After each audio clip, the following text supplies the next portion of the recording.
Oh, jeez. If I talk to the dog, is it going to pick up? Well, the door closed. No, I mean, it's closed.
Hey Dolly, how you doing?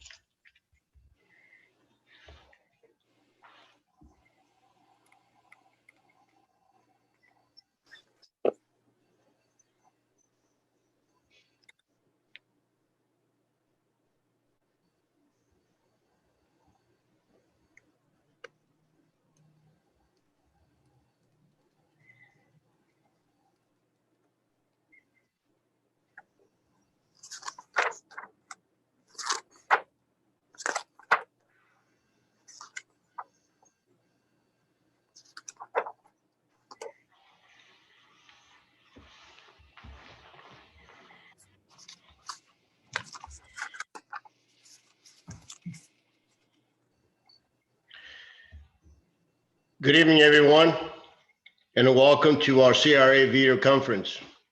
I'm calling to order the meeting of the Community Redevelopment Agency of the City of Tarpon Springs on Tuesday, May 5th, 2020 at 6:30 p.m.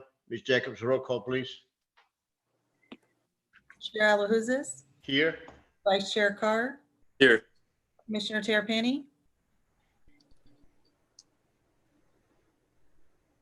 Commissioner Here. Donovan, Here. Commissioner Vaticiotis.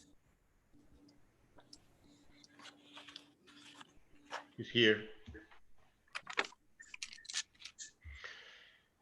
Due to the health crisis that we're facing and to be in compliance with the Governor DeSantis and the Pinellas County executive orders, along with the following the CDC guidelines, the BOC meetings will be conducted by video conferencing and will provide for public comments until such a time orders are lifted. The first item on the agenda is a staff presentation. Mr. Licouris. Mr. Licouris? Ms. Lemons? Thank you. Karen Lemons, Economic Development Manager. We're here to discuss the property at 144 East Tarpon Avenue, which has been owned by the Tarpon Springs CRA since 2012 and has been the subject of redevelopment efforts since then. In 2012, a professional appraisal was done of the property, which showed a fair market value of $85,000. Today, the Pinellas County Property Appraiser's site lists its just market value at just under $241,000, which is nearly triple its value from 8 years ago. The city is currently in receipt of 2 development proposals. These proposals were unsolicited, meaning that they were not the result of a formal RFP process. The proposers were all given a document which you have and is included in the backup. It's called a general information on the redevelopment of 144 East Tarpon Avenue. That is information that was provided to anybody who requested information on the site, who was somebody who might want to have interest in it. It was also information that was included in the RFPs so that people could follow along what we were looking for in a proposal. Moving forward, before a CRA can dispose of or sell or lease any property, Florida statutes 163-380 requires a 30-day public notice published in a newspaper prior to the disposition of any such property. That notice was published March 20th in the Tampa Bay Times, and we did not receive any other proposals but the two that are before you today. So I'll briefly describe the two proposals. We tried to provide them to you as soon as we can so we have enough time to review them in full. Number one is Penny Tree Capital, proposing a 2-story building, first floor commercial, an expansion of the Replay Amusement Museum, and a 50s style ice cream shop that would be operated by Orange Cycle Creamery with a retail space fronting on Court Street. And no tenant has been identified for that space. The second floor is an innovation and technology center.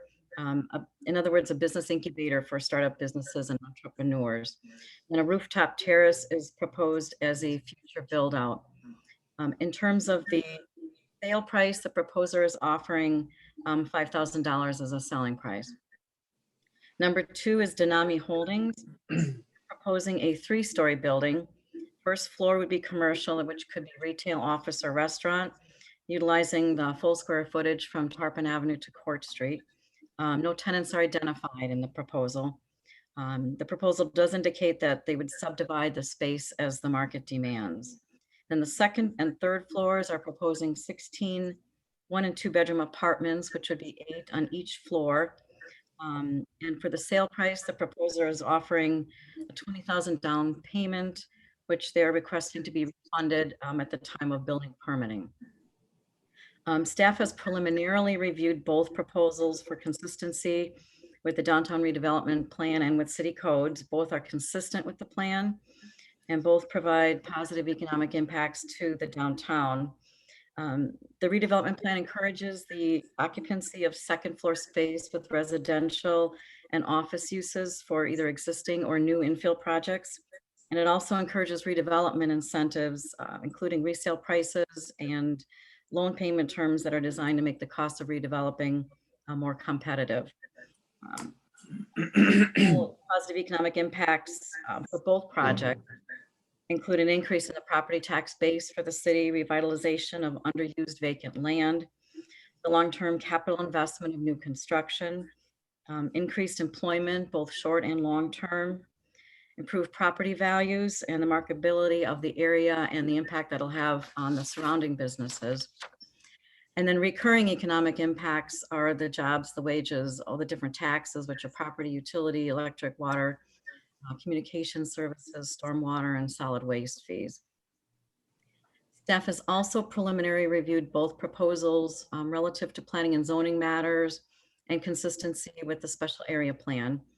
The property is in the T5B transect section, which is called Tarpon Avenue, Main Street. It is about 1/5 of an acre, 0.1859 acres. The uses in both proposals are encouraged within the SAP and Transect code. Two items that we will note, the building floor area ratio. Both proposals exceed the current floor area ratio of 1.25, which is in that Transect. Penny Tree is 2.5 and Denami Holdings is at 3.0.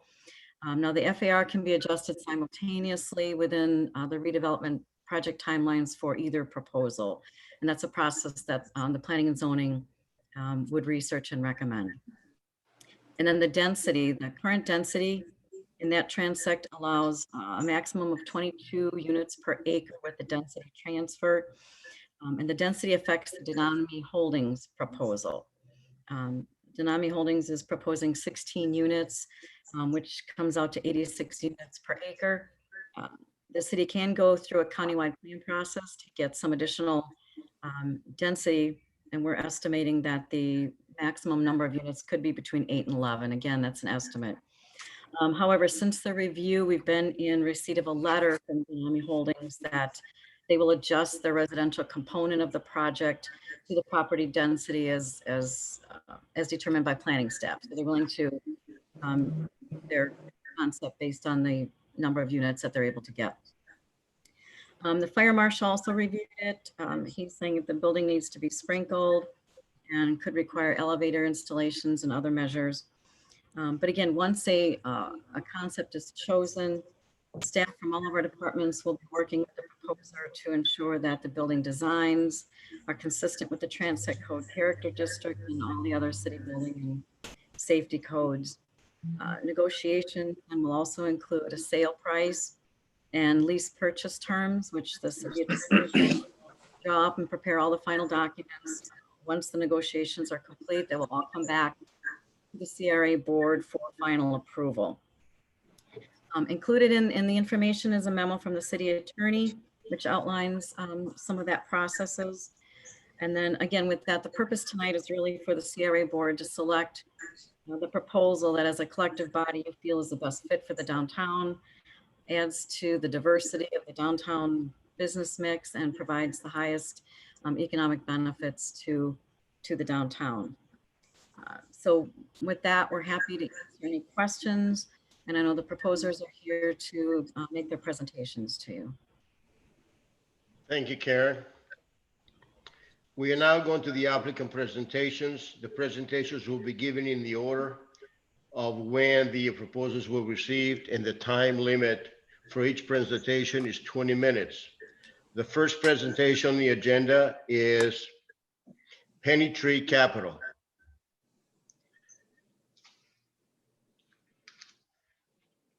Who is going to be the presenter for that? Penny Tree Capital?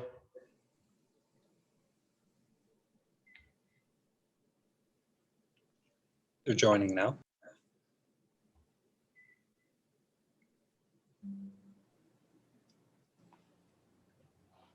Perfect. Thank you. Can y'all hear me okay? Yes. If you please state your name and your address for the record. Yep. My name is Brian Cheney and my address is 720 Ranch Road, Tarpon Springs, 34688. Thank you. Thank you.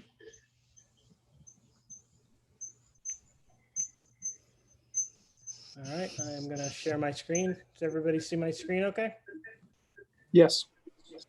Perfect. All right. Well, first off, I want to say thank you for providing the opportunity to present to Tarpon Springs. I think anytime I get an opportunity to talk to the place that I call home, as well as talk about business, it's going to be a good day. So I first want to give you a brief explanation about who I am. I am the managing director of Penny Tree Capital, which is a qualified opportunity zone fund created in 2019 to invest in projects that are in opportunity zone as the property. I previously co-founder of One Brand Marketing and CEO until we were acquired in 2018 by a national organization. We employed 70 people in about 2 blocks from your city hall. We still are growing as a substantial organization, but I'm no longer an owner. I also manage and curate Replay Museum, and part of this proposal is a conduit to the expansion of Replay Museum, as well as operate some commercial and residential real estate and manage. My proposal is specifically regarding, as Karen said, a 2-story building with a ground floor of existing Tarpon Springs businesses, both to be expanded because they're both very successful in downtown Tarpon Springs. It is a proposal that respects the historical look and feel and continues to blend directly into the area. I'm going to split it really in having this conversation into 6 separate areas, and we'll go through them pretty quickly. I do know there's a short time period. The first is the expansion of Replay and the expansion of Orange Cycle, and a unnamed tenant or event space downstairs would be the third. The core of this and the bulk of my conversation is going to be about the Technology and Innovation Center, because that was really, I think the net positive change for this particular development. Replay is, for anybody who's been there, is, you know, we call it a museum. Some people call it an arcade, but essentially we sell nostalgia. We have people come and visit to experience things that they haven't seen in 20 or 30 years. And we believe that we were part of the movement to really expand the pedestrian activity in downtown Tarpon. It's been ultra successful to the point where we are, if anybody's been in there, we're packed every weekend, every day.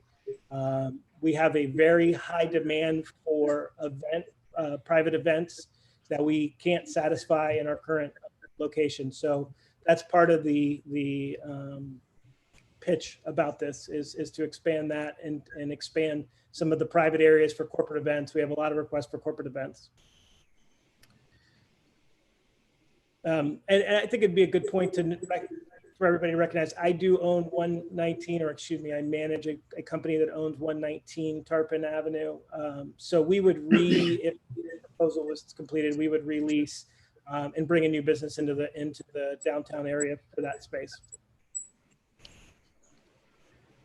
Orange Cycle Creamery is a business that we personally visit quite often and know Stephanie very well. And part of conversations going late last year was the thought or idea of expanding, tying into Replay Museum from a nostalgia perspective, ice cream and a 50s style nostalgia and Americana, I think fits well with historical. It goes kind of hand in hand. We would embed the ice cream shop into the direct location with a soft door between Replay as well as the ice cream shop. Rooftop has been proposed as well for a meeting space. There is a lack of community space to do private events, so we've put that into the proposal. Court Street is, as it continues to activate and grow, and I think there's some conversations about a potential parking garage over there at some point, and we think it's a beautiful street that just doesn't get the same level of pedestrian traffic that we think that this would help add with a tenant on the backside. So all of the aspects of that I think are very straightforward in my proposal. They're businesses that are in downtown Tarpon right now. It's very straightforward. It's just an expansion of those. I think the more important, what I'd say the meat and potatoes of this conversation is about determining if and how Tarpon Springs as a community is receptive to a different demographic and a different change for business with the creation of a innovation and technology center. We have a lot of businesses in the Tampa Bay area and really around the United States that do this, but there's nothing in Pinellas, and I think we're going to demonstrate that a little bit in this conversation. But when I created my business, there was nobody that could really support me. I had SCORE, I had SBA. I went to a couple of different business support. Either have a mentor or they have a network or they go out on their own. And it was very challenging for me as a business owner to really kind of cut and learn what I was doing from the mistakes. And in this day and age, there's a lot of support between peer business owners. So we see the opportunity to create a really headquarters for business innovation in Tarpon Springs.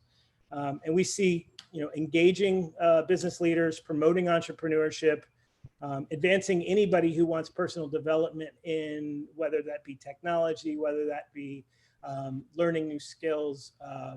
And then I think most importantly for us is Tarpon Springs is known for its culture. It's known for its tourism aspects, but it's not known for business. And there is a lot of opportunity to evangelize this space in a pocket of our metropolitan area as a place for innovation.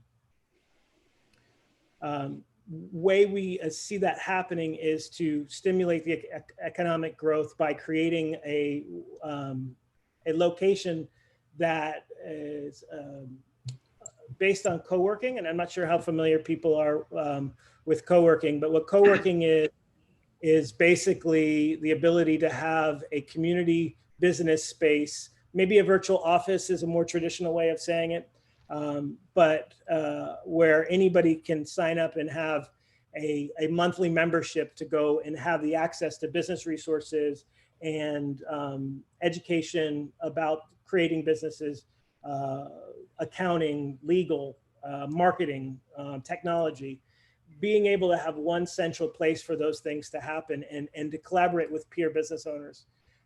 Because I think that's really what drives economic development is networking, you know, and we see that with things like Chamber of Commerce. I mean, those networking events on a small scale, you know, make big dividends. We see this as a 24-hour type, you know, springboard for that type of activity. And I wanted to demonstrate that there is not, there's 4 locations in St. Pete opening up right now that you can find that are currently in build out. If you look at on this, there's not anybody south of, north of Countryside, and that includes South Pinellas. So we see definitely a gap for this type of business in the area. There are some local examples. I know this is maybe somewhat foreign sometimes to people because it is a newer business concept. It's only been you know, emerging over the last few years, and there's multi, you know, billion-dollar operations that are doing these, but we see this as more of an intimate, you know, a smaller play for smaller business inside a you know, smaller community. And I will share this deck that has some links to it, and if there's anybody who wants to have additional research, that this would be a good place to have it.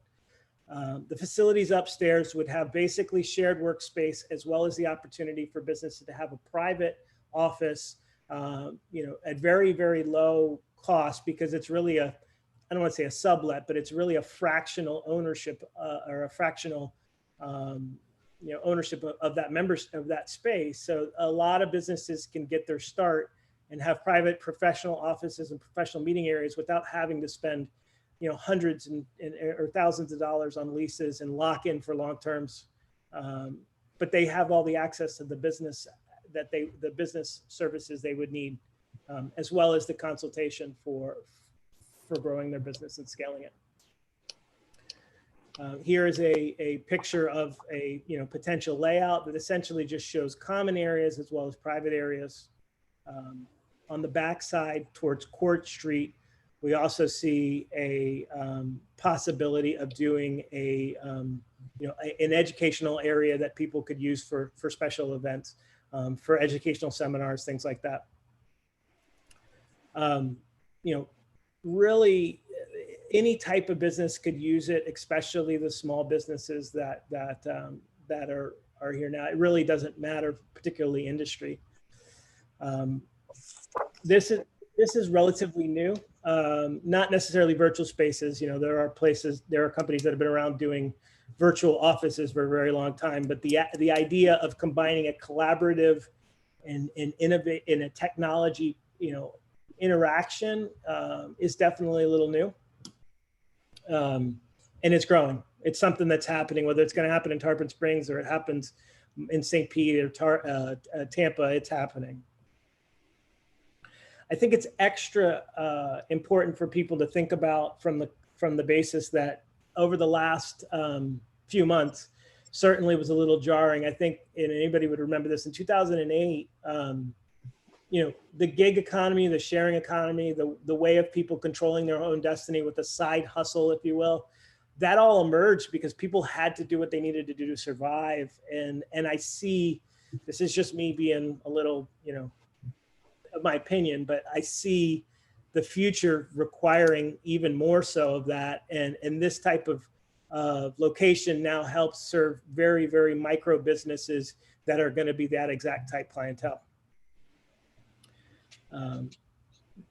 On the backside of it, another thing that we noticed is that there is no testing centers in southern Pasco or northern Pinellas for any type of testing. Now, this is all speculative, but we believe that there is a perfect opportunity to create one of those in that location as well.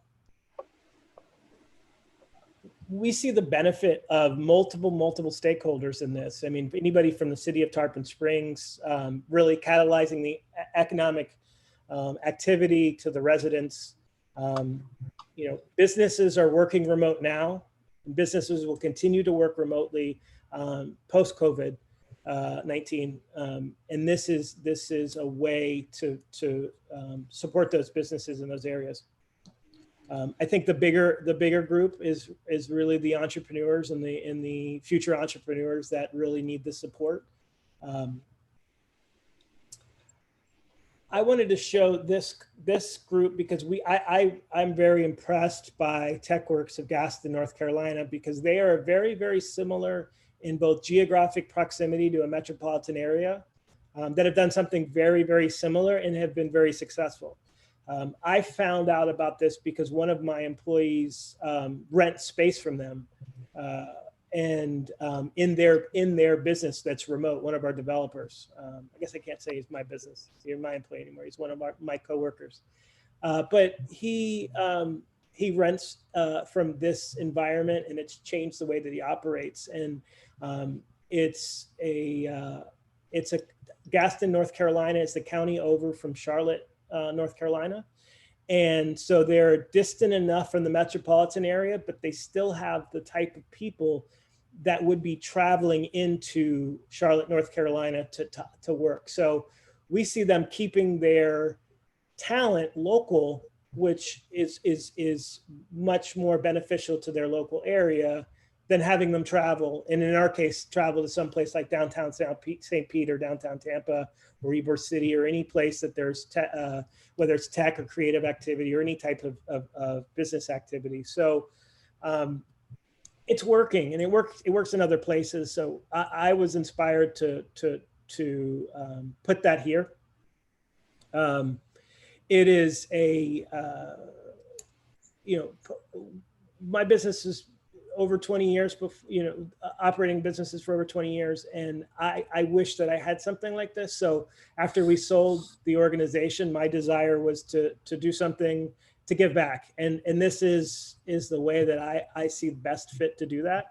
And seeing that there's a roadmap for people to be successful in that, that's the drive. I think one thing that people may recognize very early on from this presentation is that my presentation is pretty light on development, fit, finish, facade details that would normally be expected for a development project like this. I did not anticipate that this would be a competitive position and competitive bid by putting this proposal together. My desire was to work with the city of Tarpon Springs to develop something for the people. I considered really testing the viability and the appetite of the city of Tarpon Springs and yourselves specifically for something like this to see if it even makes sense. Because if not, it's a non-starter. But I will say that I spent a lot of time going back last year with Ed to talk about this, and then picked it back up this year, where he worked on some of the schematic designs for us. And I intend to, if awarded the project, to have him assist and manage through and through from the development perspective. And then we also had some dialogue with multiple contractors and organizations that would help with the build. They looked at the schematics. We had some long conversations that it is perfectly viable for them to do. And if going deeper into this, we'd be a little bit more specific on the details. As Karen had mentioned, I'm proposing to provide an offer of $5,000 for the lot, and then once the substantial build out is complete, we would purchase it from a lease purchase. Last slide I have is this is the tentative development plan from today to the future. if if it worded from this specific time. That's all I have. If anybody has any questions, I'm all ears. Mr. Cheney, thank you for the presentation and congratulations for being so innovating and having new and good ideas. I really like the concept that you have on the bottom floor, on the first floor, that you're going to have the replay museum. So that will attract people, mostly young people, but seems like I've been there several times. I see people of all ages. The ice cream shop, which is very, very popular, that will bring families to the location. You have people of all ages. The retail stores facing the Court Street, which it's not fully utilized yet. I think it's a very good idea. I like the idea that you're going to have on the bar and rooftop patio on the third floor for outdoor activities and social gathering. I think this is something that we really need in Tarpon Springs, especially in downtown.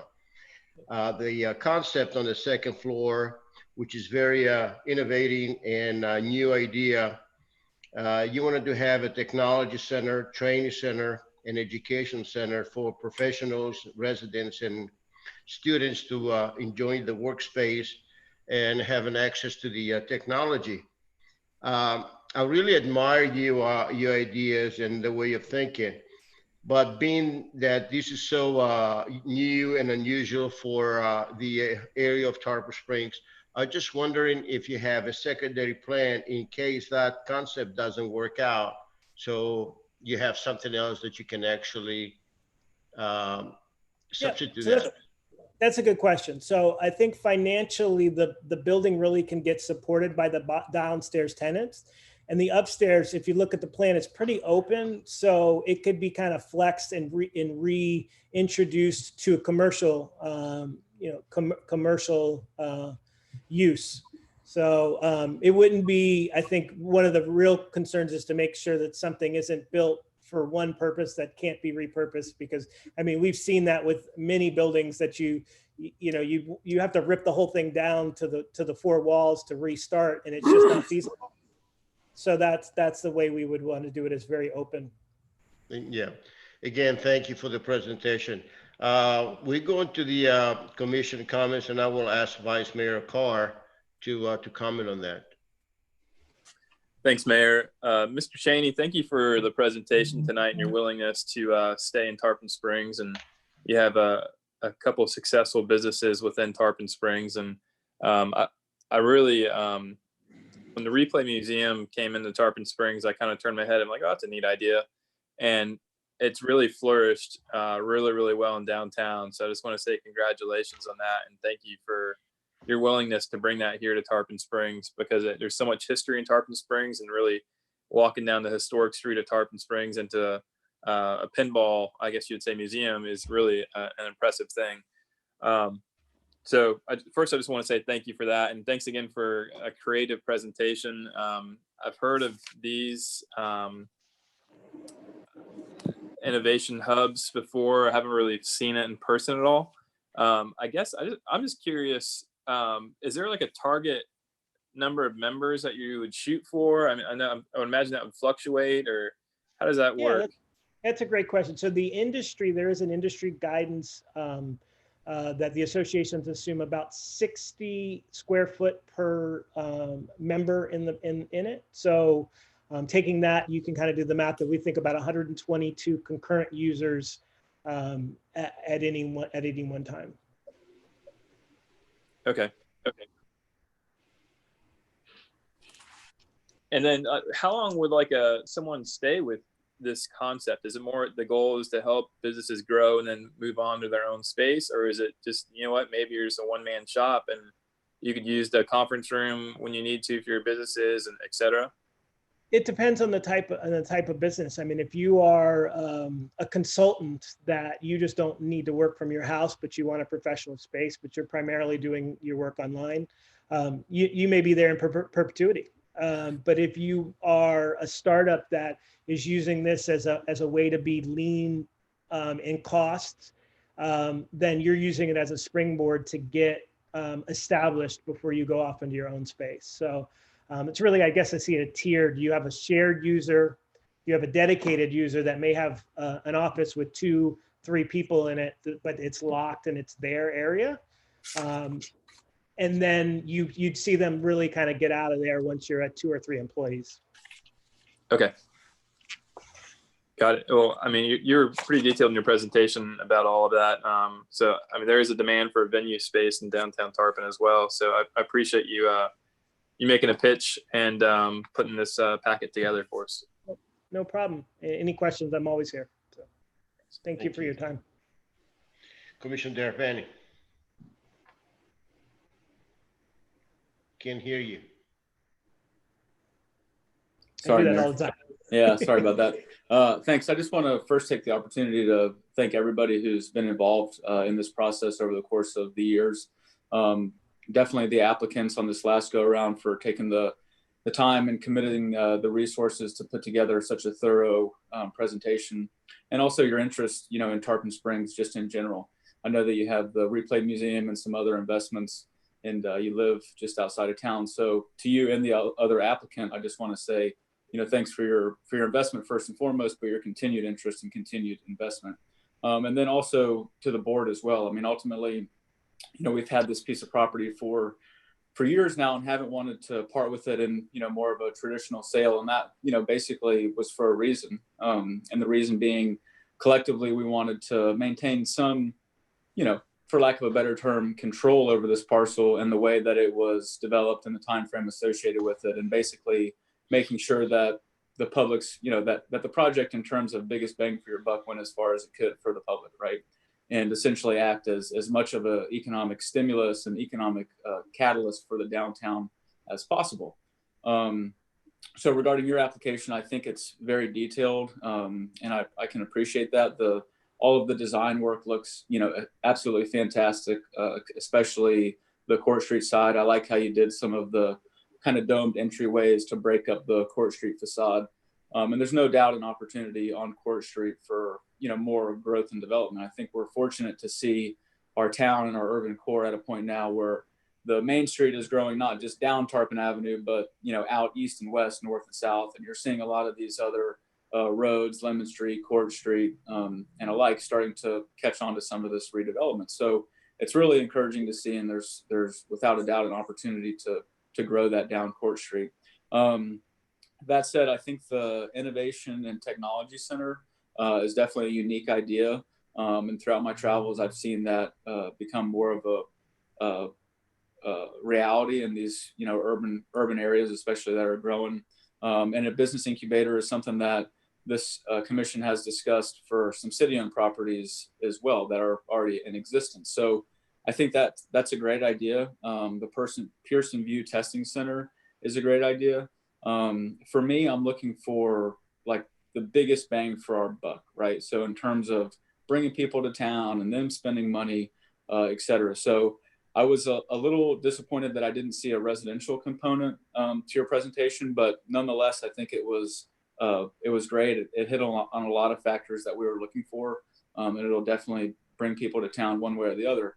So regardless of, the outcome tonight, whether or not you get the proposal or the other applicant gets it, I would just look for you to continue to invest in Tarpon Springs. And if it's not this location, another location. So just know that we appreciate everything that you're doing and will continue to do.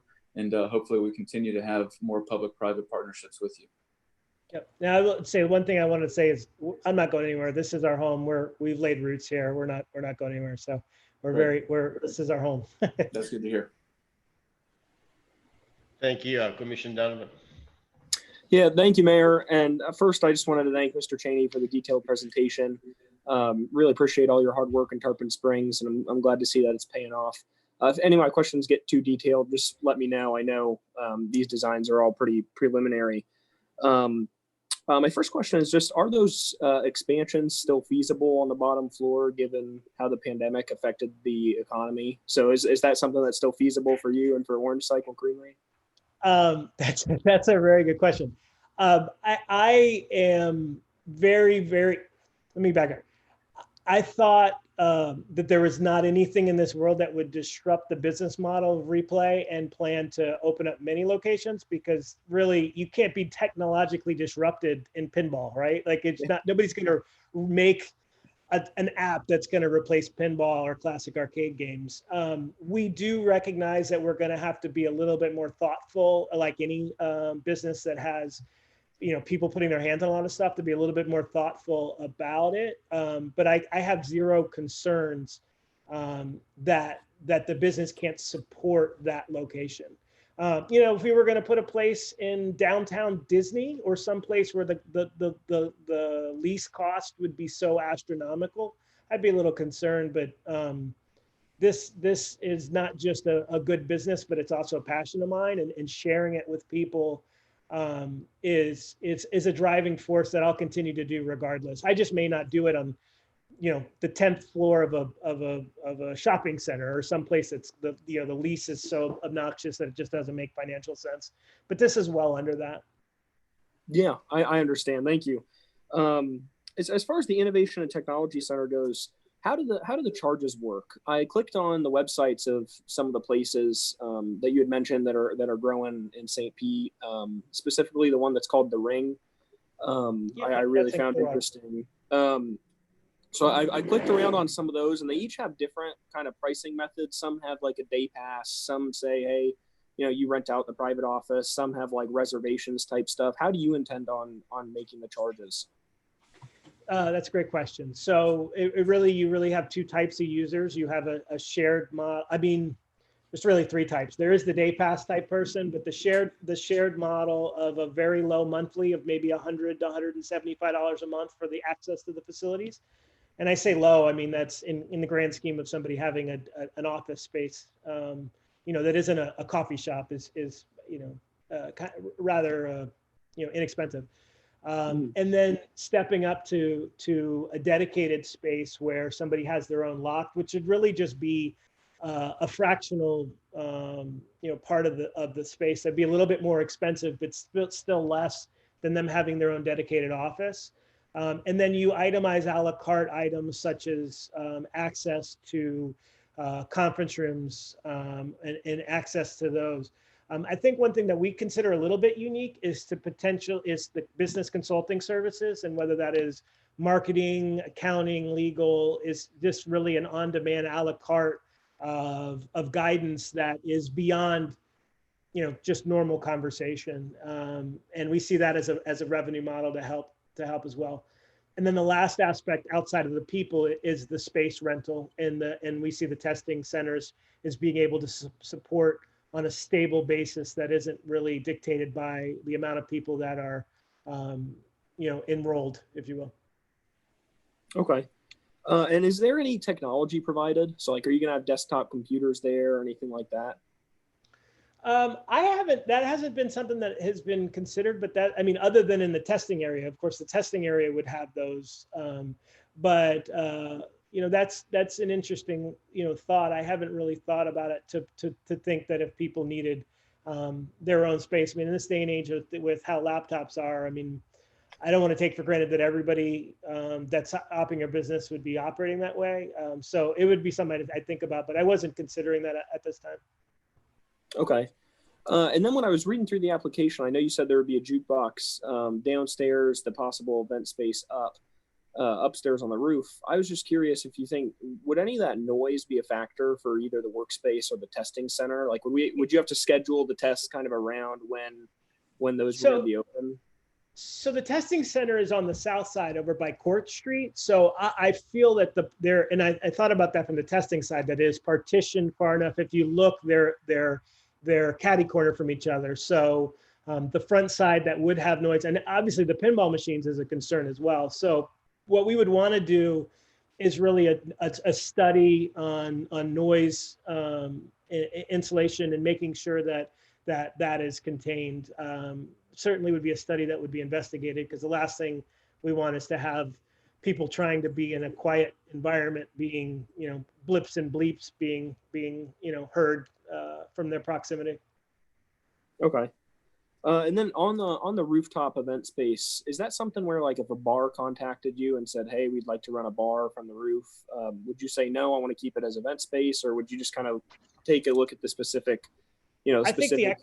I think the economics dictate that answer, but I would tell you that stable income on a consistent basis is far more valuable than ad hoc, one-off, even if it's at a higher, monthly price. So, I mean, I think it would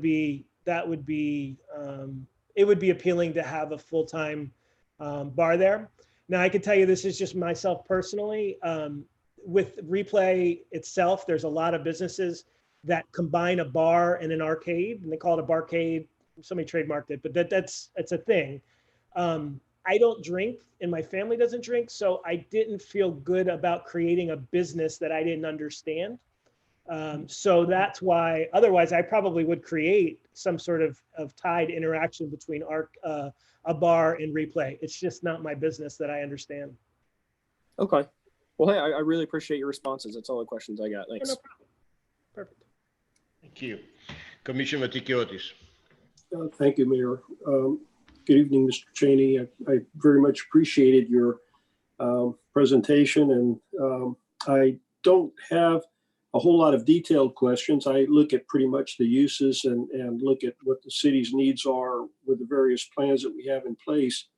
But as far as the structure on the Innovative Technology Center, I looked at the Pearson View, basically contracting with them, also the STEM Center franchising, and I understand the rental, I guess, is what you're getting at. But what would be the business structures? Is there going to be one umbrella business that does all of this, or are you going to break it up in 2 or 3 businesses up on the second floor? So from the second floor perspective, I mean, the desire was to have that as one operation. Obviously, everything else is independent, and the property itself is independent. But for the technology center, it'd be one. And I would tell you that I going as far as is determining if even its right use is as a nonprofit. And of course, I step into things confidently when I know a lot about the background of it, and I'm not that familiar with setting up a nonprofit. So I think there's more discovery on whether or not we would run it as a nonprofit organization or we would run it as a for-profit organization. But any of the independent business being done in the upstairs would all be under one roof. I appreciate your candor as far as Innovative Technology Center, as far as looking at the city's interest in that and also testing the market. I just want to be completely honest with you as well. From my perspective, if it was my property, this is something that you and I could talk to in much more detail, but this isn't my property. And I have to look at what the published needs are for the city, and an innovative technology center is not part of that as far as the city sponsorship. I would ask that you consider, there's plenty of places in town, and you may very well get the green light tonight as far as this property. But if it doesn't happen, I don't know if I'll have an opportunity to address you again this evening, but I simply want you to encourage, I'm sure you will anyway. You sound like a person that isn't going to stop until they achieve what they're looking for. And if it's there, you'll put it there regardless of what other people are saying. So I think it might be worth trying somewhere in town. I don't know that I could support this, to be honest with you, just because of it's not my property, and I'm not a big risk taker. I'm a retired engineer. So thank you, Mr. Cheney. Thank you for your feedback. Thank you. Mr. Cheney, again, I want to thank you for the presentation, and congratulations for the new and innovative ideas that you have. Thank you so much. No problem. Y'all have a great afternoon or evening. Thank you. Thanks. The next item on the agenda is a presentation by Dynamic Holdings. I'll be bringing them in now. Okay, thank you.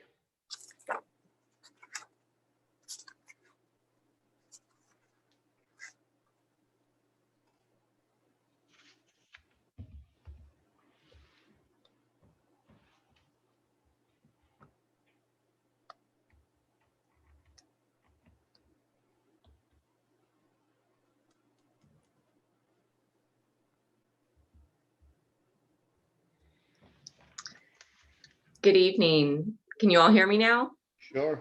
We got you. Okay, great. Thank you, Mayor, Commissioners. My name is Katie Cole with Hill Ward Henderson Law Firm, 600 Cleveland Street, Suite 800, Clearwater.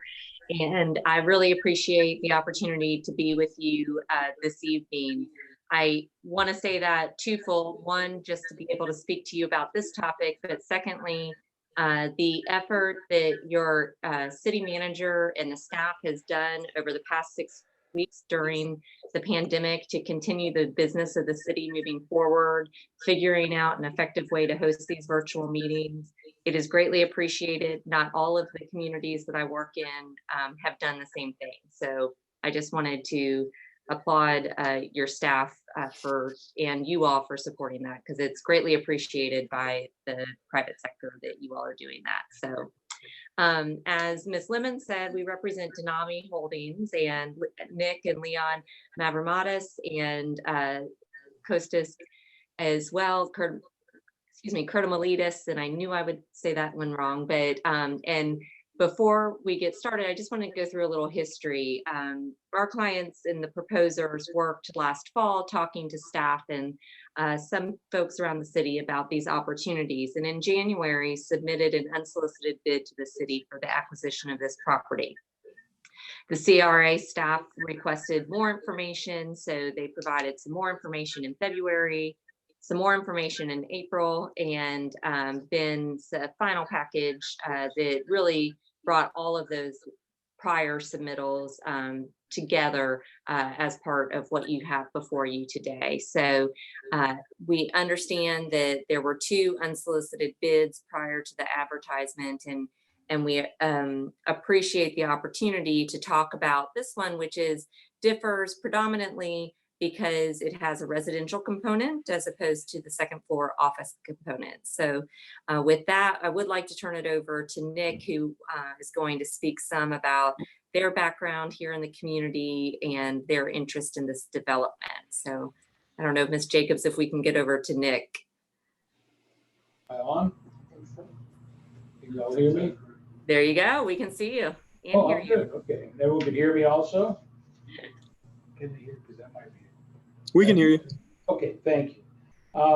I'd like to thank the commissioners and the staff and everyone involved in all of their efforts that they've done in implementing the procedures. As Katie was saying, this is a lot to put together. Everyone's done a great job, and especially with the situation we have now going on with the COVID-19.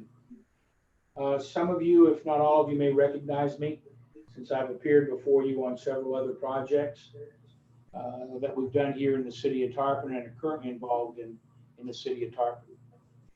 I use we because we are a family-owned and operated business. We've been in business in Tarpon over 30 years and are a 3rd generation Tarpon Springs family. We've been in Tarpon for all these years, and seeing that property, we felt compelled to get involved with it to submit an unsolicited proposal that will reflect the CRA goals and contribute to the beautification of the downtown area. I think we're all in agreement that we need to do something with that property. We're very excited about being potentially developing this, in that it would be the first new building in that area for virtually 80 years or more. And as you're all aware, those buildings down there have been around a long time. We consulted with John Hoffman. As some of you may be aware of his vast experience in working in the historic district and preservation of Tarpon Springs. I'd like to give him a special thanks to John for his contributions and vision on the project. As you see from the package we submitted, we have completed and are currently involved in several other projects in the city of Tarpon Springs. These projects, and this one in particular, are something that our families can take pride in being a part of the historic Tarpon Springs. We are committed to the working with Tarpon and beautifying it and the economic growth of Tarpon. And we really hope that y'all give us this opportunity to kind of continue on with our vision and on this particular piece of property.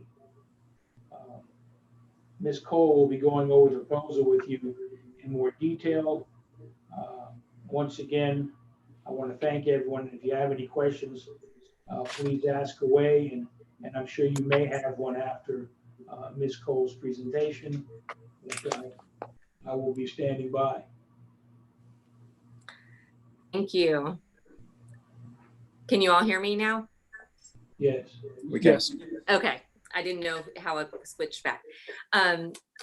So I think we won't take too much of your time because you have the proposals in front of you, which have a lot of the details, but for the purpose of the record and moving forward, I think it's important to note why we feel that this proposal is best for the city of Tarpon Springs.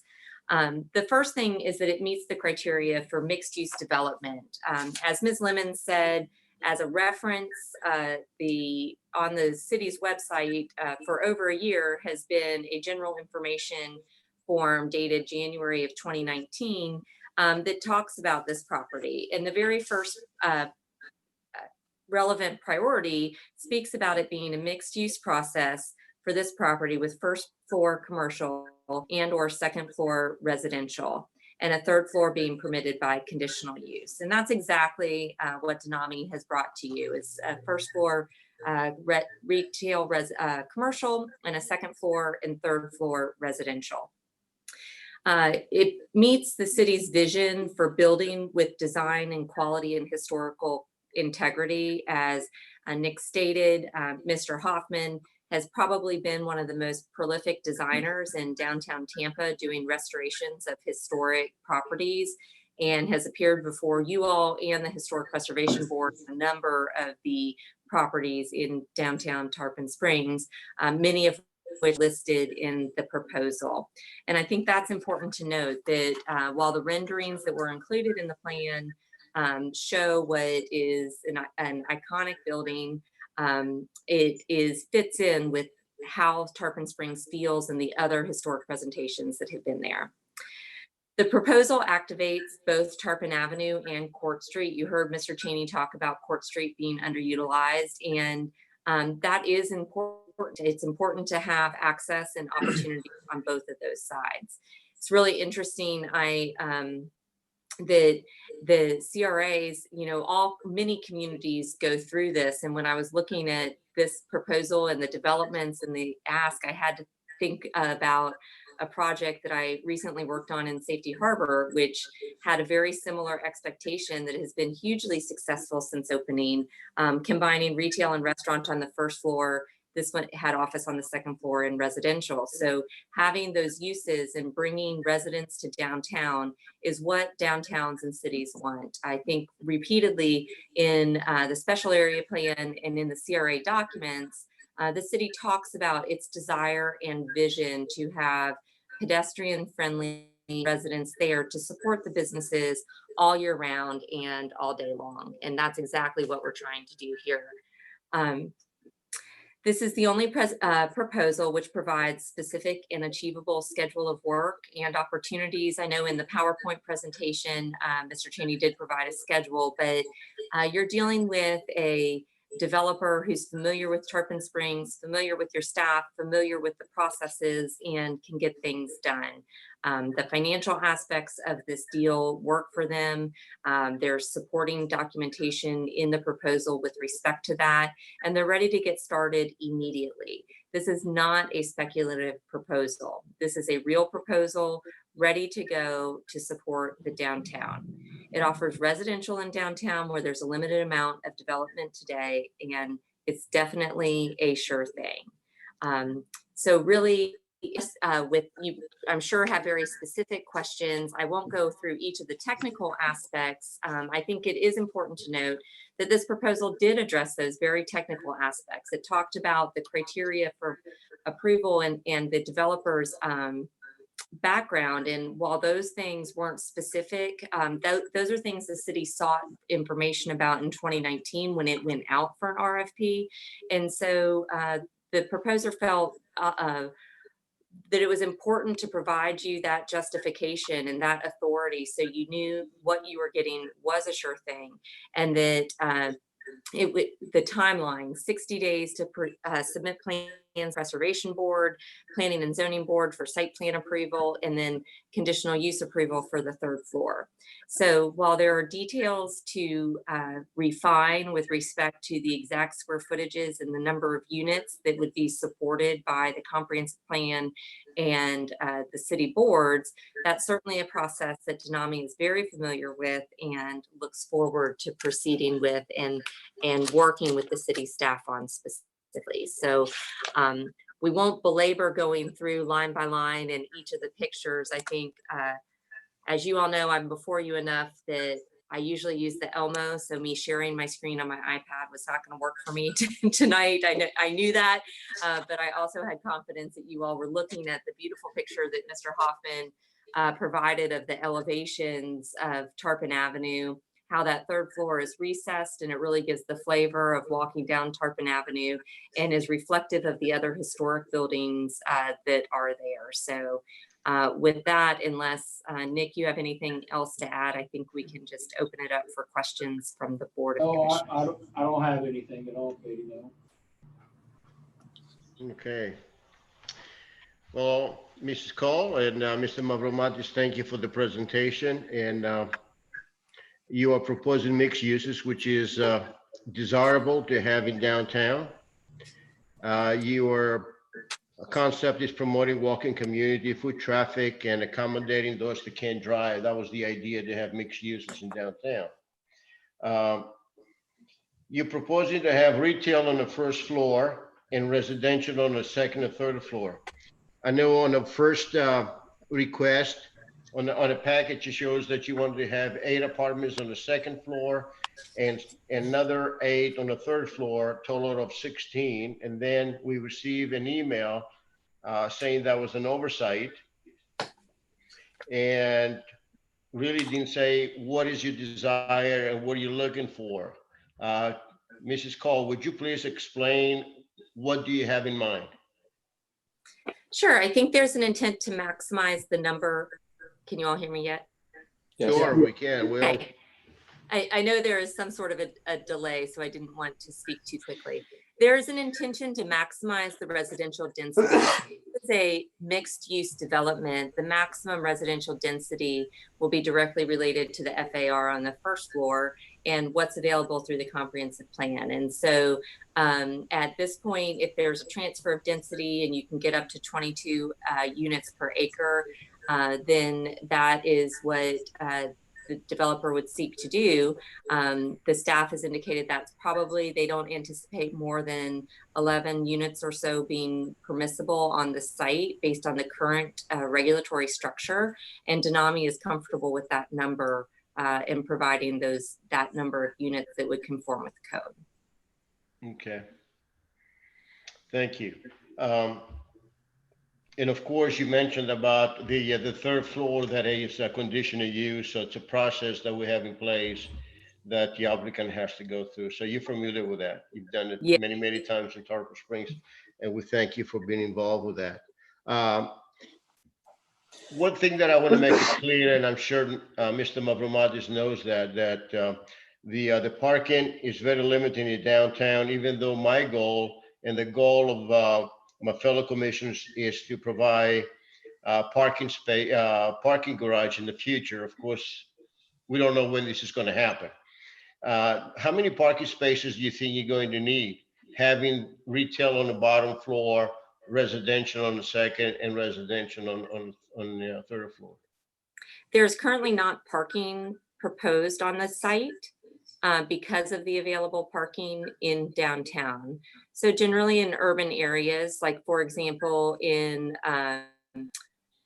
downtown Clearwater and in downtown St. Pete, obviously much more intense areas, but they don't have any parking requirement for residential uses in downtown because of the expectation of mobility and walking. So again, with the retail uses, that it's not required for parking currently in that downtown core area pursuant to the metrics. And so I think Denami's comfortable that they can provide a pretty intense project with minimal to no parking. Thank you. I'm sure you know that compatibility is very, very important, and we're very concerned with that. The two buildings on the sides on both sides of the lot are 1 story. So in order to so having a 3-story building is going to be a concern unless you have a recess on the 3rd floor. So when you're driving by or walking on Tarpon Avenue, you only see 2 floors instead of 3. So that would be more desirable to me. If I could share my screen.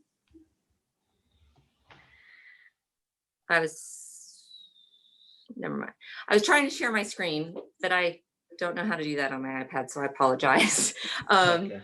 But I think you can see on the front page of the plan, as well as, and I can't show you here, this is the Tarpon Avenue proposal.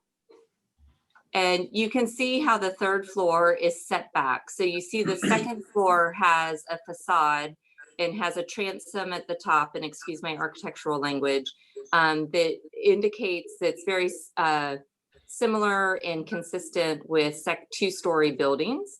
And because there's a patio up top and the 3rd floor back from that rooftop line, it provides the look that you're thinking of. And so as somebody's walking down the street, they're not even really going to notice that there's a 3rd story because it would be set back.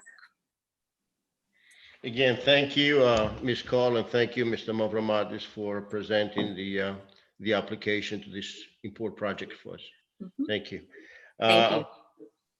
I'm going to go to Vice Mayor Carr. Thanks, Mayor. Katie, thank you for helping with the presentation. Mr. Mavromatis, thank you for your comments as well. And your all's investment in Tarpon Springs and being a family from Tarpon Springs. It's nice seeing the 2 applicants are here locally and have businesses around Tarpon Springs and want to stay in Tarpon Springs. So I really appreciate you all bringing the application forward and having a desire to see a nice project done on this piece of property. I just want to touch base on a couple questions. The design component looks nice. Katie, you mentioned something along the lines of if this application is approved or selected, it would be 60 days that there would be a site plan and a design submitted to the Historic Preservation Board. Is that correct? Well, that's the preliminary schedule that was included on page 10 of the application was looking from the time that we sign a contract with the city. So not from the approval of if it's granted tonight, the approval to negotiate with the city, it wouldn't be 60 days from then, but 60 days from the time the contract's signed, based on conversations and reading the staff report. It's anticipated if the attorney desires a development agreement, there would need to be times to prepare the plan specifically and incorporate those into the purchase sale contract as well as the development. And so, but from the time that's memorialized, the developer feels like 60 days is reasonable to submit to the Preservation Board for floor plans and elevation approval, and then move forward after that. Okay. Mr. Mavromatis, on the retail side, do you have anybody like target in mind of what you want to see on the retail side for downstairs, or is it just kind of to see what the market plays out as we get further along? I believe we really have to play it by what the market, drives, downtown there. I mean, everyone's very familiar with the businesses that are down there. We have, we're open to whatever can come in and stimulate, people coming downtown. We're having more and more functions downtown in the evening. And so something that would, enhance that is what we're looking for. I mean, we don't really have any type of, limitations. It's something that has to fit in with, with the downtown plan and the downtown vision that everyone has for it. So, we're open to looking at any potential person that's looking to open a business there. Okay, so it really could be like someone that would be interested in the whole space, or it could just be potentially 4+ different retail spots as well. Absolutely. One of the things that would go into the our design and thoughts when we were looking through this was to be able to have that possibility that maybe one person would want the entire space, or we subdivide it into 4 spaces. So all that's kind of worked into the plan for the property. And we feel that it's critical. It really needs to be that way, because as you mentioned, we could have someone that wants half of it. Someone that, so you have to be versatile in what you're offering the public, as someone that's potentially looking to put a business in. Okay. And then just to touch on the retail element, I love the retail element in downtown. I think there's a desire for it and a need for it. And I think there's a shortfall of apartments to rent in downtown. Would 8 to 10 be realistic for you all? I mean, would that be okay still if the density couldn't get greater than 10? Well, of course, we'd like to get the density up, as much as we can. I mean, it's, it does make a difference, but, we have looked at it within that, those numbers, and one of the things, and we realize that we have to work with the city and the staff to get to what that final number will be. But yes, I believe it'll work. I mean, I think that everyone's aware of, any of the apartments or anything that are right in that downtown area. They're in high demand. People like it down there. It's a nice place to be. I mean, it really is. It has an atmosphere all its own. So it's something we feel that will work. If it wouldn't work, we wouldn't propose this. We have to look at that. There's economics involved in all of this, of course, as well. It's not just just the project itself, because it will not be an inexpensive project to develop. Yeah. Thank you for that information. And just out of curiosity, am I seeing a skylight that goes from the top floor to the bottom floor, or is that just like an elevator shaft potentially? I have to look at it. Is that what he's? No, that if you're looking down, that's the elevator. That's the elevator shaft. Okay, cool. Well, thanks again for being willing to submit an application and trying to make the place we all call home a better place and a better downtown, more vibrant. I love the design. I wouldn't recommend flying a kite from the top story, but hey, why not? But the architecture looks great, and I like the concept of the retail downstairs and the residential upstairs a lot too. So thanks again for your application. Thank you. Commissioner Terrapini. Thank you, Mayor. Again, just to thank the applicants, I want to thank you, Katie, for being here tonight and representing them. It's always nice to see a familiar face, especially on a project like this. So thank you, Mr. Mavromatis, for your presentation tonight. Looking at your backup, it's impressive, some of the properties that y'all own in and around town. And for me, that always goes a long way to see somebody's commitment and know that they have a lot of skin in the game from the get-go. So for me, I just want to thank you for the presentation first and foremost. It obviously takes a lot of work to put something like that together with, the various different resources that go into it. And obviously the different vendors that come into play, whether it's John Hoffman or Flagship Bank, and just meeting with contractors in itself can be enough to make you go crazy. So I just want to touch on something initially, which Ms. Cole mentioned, which is the city's application that's been available to the public for over a year. One of the first things that draws my attention there is after you get through to about page 5, it has in bold the city's vision for this property. And paragraph 1 of that city's vision in the second to last sentence says, city's vision for this property is first floor commercial and or second floor residential. So, going back literally years from the time the special area plan was created, a big component of that is this idea of walkability. and that we have the diversity of goods and services that are offered within the urban core, not only to our residents, but patrons in general. So I think for me, the idea of the residential component on this particular application is my preference.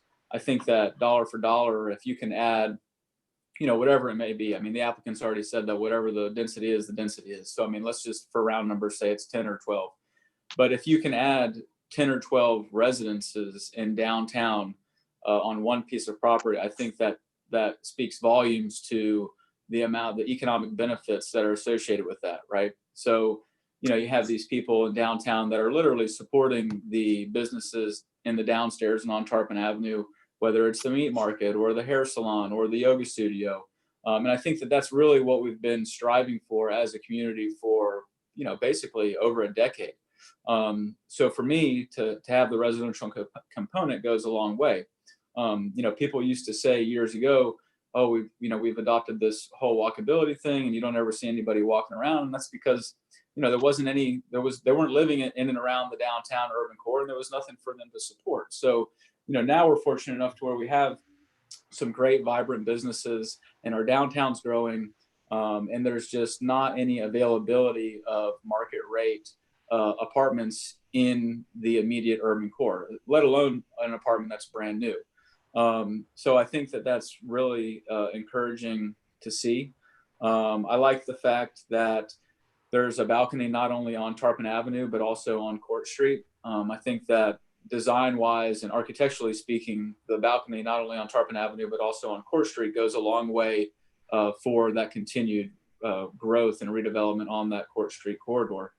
To touch on the parking, that it was mentioned by you, Mayor, regarding the parking. As you can see in the backup, there is no parking requirement. But it goes hand in hand with what we've been preaching regarding the parking garage. So, there is no parking requirement for this particular piece of infill property.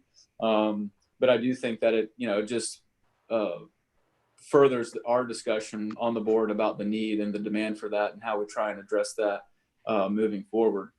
Regarding the retail space downstairs, or retail or commercial space downstairs, I definitely think that it's smart to kind of design it as flex space and see where it goes.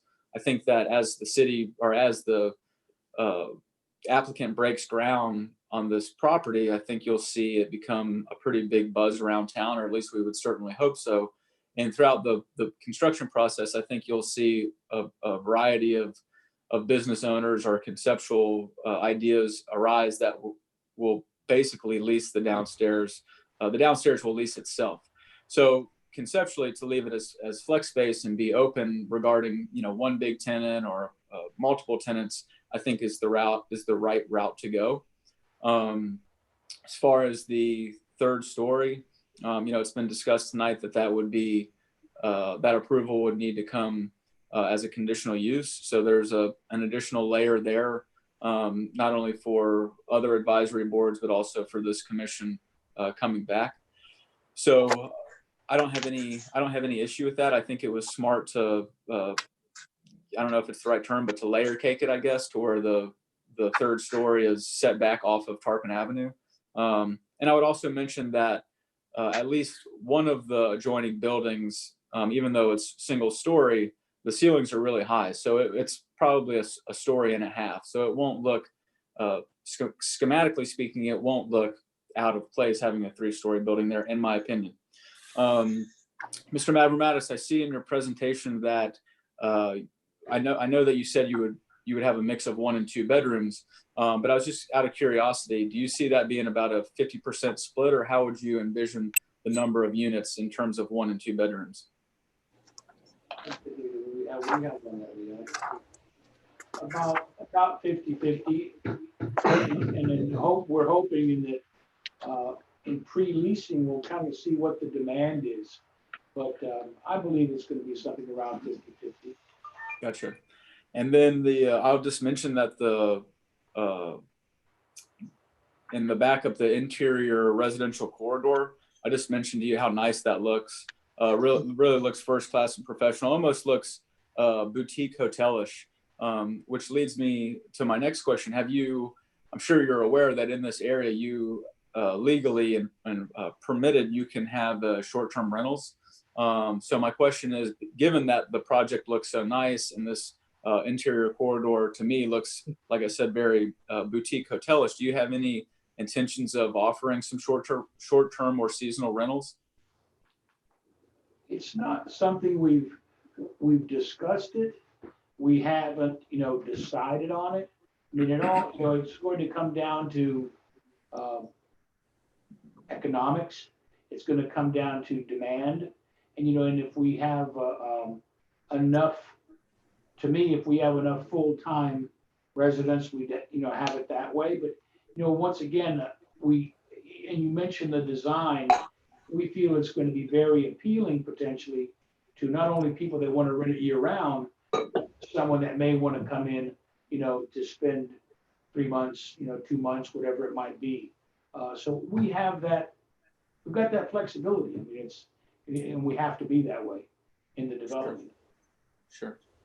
I don't really have any other questions. I just had a few in terms of the 1 and 2 bedrooms and the short-term rentals. But I would say overall, I think that the residential component of this presentation is the way to go for us as a community. And I think dollar for dollar will have the biggest positive economic benefit to our downtown. And this project will wholeheartedly act as a catalyst to help propel us into the future. So thank you all again. Thank you. Commissioner Donovan. Yeah, thank you, Mayor. I want to thank Ms. Cole for the presentation. Presentation super detailed as per usual. Mr. Mavromatis, thank you and your family for your commitment to Tarpon Springs and another project that looks promising. To be honest with you, I had a big list of questions, but most of them have been answered. In the backup, it's anticipated that the groundbreaking will be 12 to 15 months once the requirements are fulfilled. I just had a question whether or not that would still be the case, knowing now that you might have to scale down some of the apartment numbers. Well, I know it won't affect the start date. Leon, you think it'll affect the start date? No, or completion. I mean, it won't affect the start end or completion date. I mean, we have to, in working with the staff and the city, we're going to get to what that number is, and then everything will come in based on that.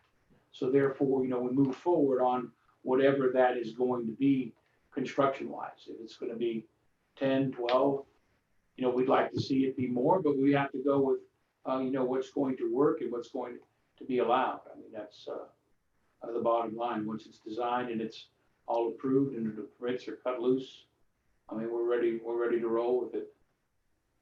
Okay, thank you. Like I said, the rest of my questions have been answered, so thank you. Thank you. Thank you. Commissioner Vaticiotis. Thank you, Mayor. I'm going to save my comments as with Mr. Cheney's presentation to when you get to commissioner comments after this. Also, I have a couple of questions for the staff. But Ms. Cole, you're an attorney, and I just wanted to get some clarification. Are you going to be the lead negotiator for this if you get the green light? Yeah, Denami has designated if the city would prefer negotiating with us or with me, attorney to attorney, or certainly I have plenty of experience negotiating with Mr. LaCouris and as well. So yes, I will serve as the point of contact. Thank you. Also, I'm glad that there was a clarification on the 16 units. It was a real eye opener for me when I first saw that. Just a quick question. Does Denami have density that they can transfer to this site, or is that something they might explore to purchase and transfer it later? It's certainly something that we would explore, and we do have other properties that we could potentially transfer if necessary. So it is definitely something that we would entertain. Okay. I think that was it, Mayor. Thank you. Thank you.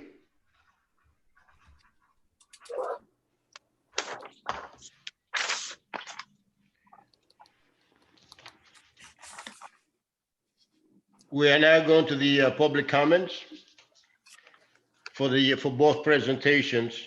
Ms. Jacobs, have we received any emails on both items, 2A and 2B? We have. This is from Anita Protas, 901 Bayshore Drive. Honorable Mayor, Commissioners, and City Manager, I am in favor of the Denami Project Item 2B for the representation of the community. Mr. Mavromatis has done everything he was asked to do. He has proven his dedication to the community with each project he has completed in Tarpon Springs. He is acutely aware of the designs for Tarpon Springs, and everything he does has been with excellence, and he has gone above and beyond in everything he does. I ask you to support this project as well, because it would be in line with the beauty of our community, and he lives here and knows we will be watching. Mr. Mavromatis is heavily invested, and his character, honesty, and integrity shine in Tarpon Springs and every project he produces. Do the right thing and award this to Denami Holdings and walk with pride in Tarpon Springs. Mayor, that was the only one we had to be read into the record. I also wanted to remind you that today we received 3 emails that were sent directly to the Board of Commissioners in support of Denami Holdings, and those were by Robert McGivney of Flagship Bank, Attorney George Andriotis from Andriotis Law Firm, and David Kinzer from Coastal Insurance and Associates. And that's all that emails I have. Thank you. Mr. Jump, do we have any attendees wishing to speak on this item? If anyone would like to speak, please raise your hand.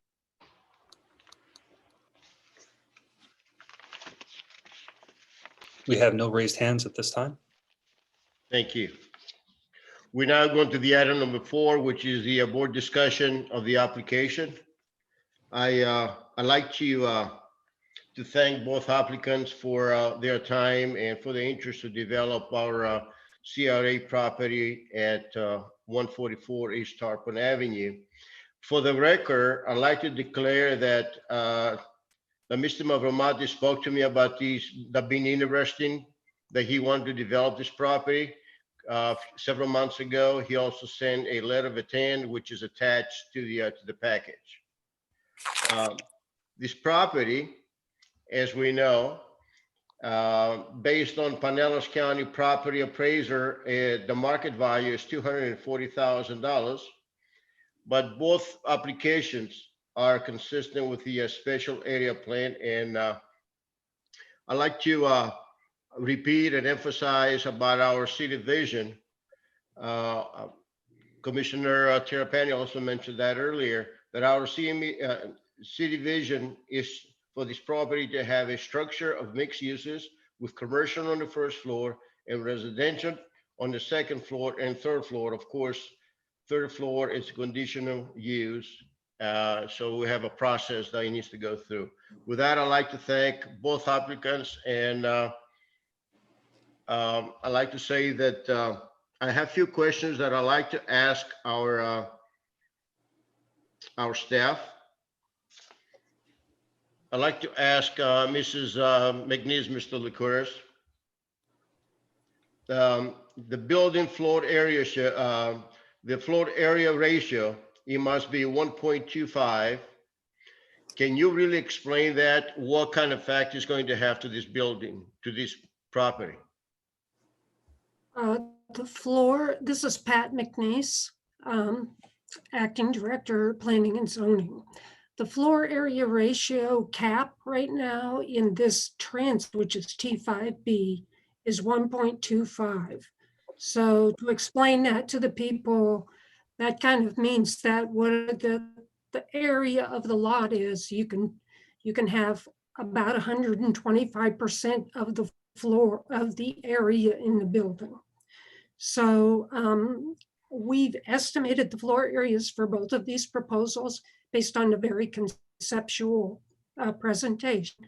Denami Holdings actually did list their floor area in their application of 3.0, and the other one we estimated at about 2.5.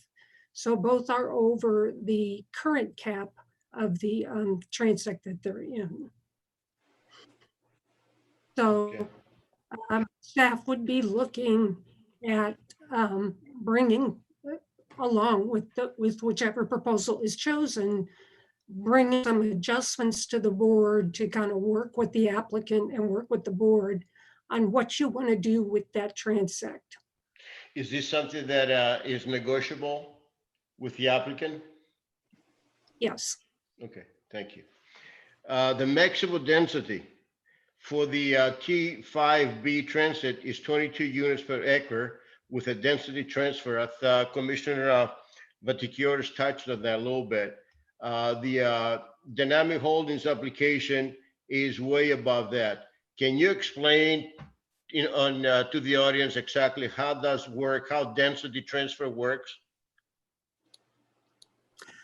Well, density transfer is fairly simple. Basically, property is identified where the assigned density, which is assigned in dwelling units per acre, is not going to be used. Either the owner has put something else on there, something commercial or whatever it is, and they're not interested in ever developing the residential density that's dwelling units. That can be sold or given or whatever it is and transferred to a property that can take that density up to a maximum that's in the code, which is the 22 dwelling units per acre that you cited for this transect. And that can be used on that property. Then the original property where the density has been transferred away from, recorded with the restrictive covenant that says, hey, you can't ever develop this density on this property. That's how density transfer work. The density transfer can be taken from any location in Tarpon Springs or certain places?